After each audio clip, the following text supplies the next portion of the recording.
What if I told you that the reason a paramedic can shock a stopped heart back to life in a grocery store parking lot today traces back to a group of young black men in one Pittsburgh neighborhood who refused to accept that dead on arrival was normal?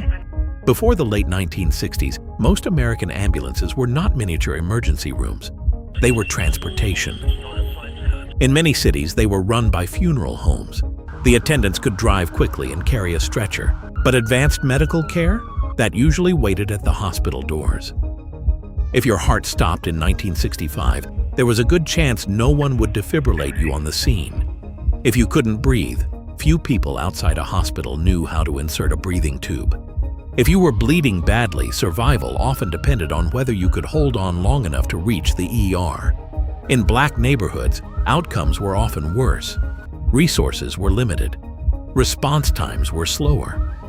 And in Pittsburgh's Hill District, a historically black neighborhood, residents saw the pattern clearly. Too many funerals, too many lives lost before medical help truly began. At the same time, many young black men in the community were being labeled unemployable. Some had minor criminal records. Many had been shut out of opportunity. The system had written them off.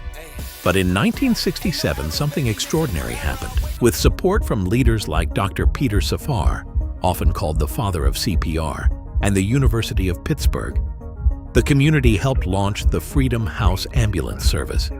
It would become one of the first modern paramedic programs in the United States. This wasn't symbolic reform. It was rigorous medical innovation. Freedom House recruited young black men from the Hill District and put them through intensive training in advanced pre-hospital care. They learned CPR at a time when most Americans had never seen it performed. They trained to start IV lines in moving ambulances. They studied cardiac rhythms. They learned endotracheal intubation. They were trained to use defibrillators. In other words, they were doing what we now expect paramedics to do, years before paramedic was even a widely recognized profession. When Freedom House ambulances began operating, the impact was immediate. Cardiac patients were stabilized before transport. Trauma victims received care on sidewalks and in living rooms. Survival rates improved. Medical professionals took notice. Researchers studied their model. The Hill District had helped pioneer modern emergency medical services. The irony was powerful. The very men society had dismissed as a liability were now delivering some of the most advanced pre-hospital care in the country. Freedom House demonstrated something radical for its time. When given elite training and trust, marginalized communities could lead medical innovation. But progress does not always protect its pioneers. In 1975, the city of Pittsburgh reorganized its emergency services. Freedom House was absorbed into the municipal system. The independent black-led service was dissolved.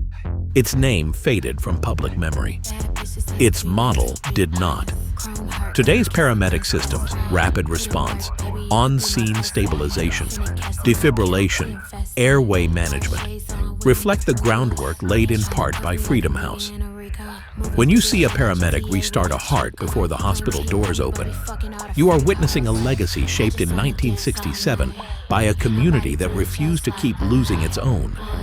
They didn't just build an ambulance service, they helped redefine what an ambulance could be.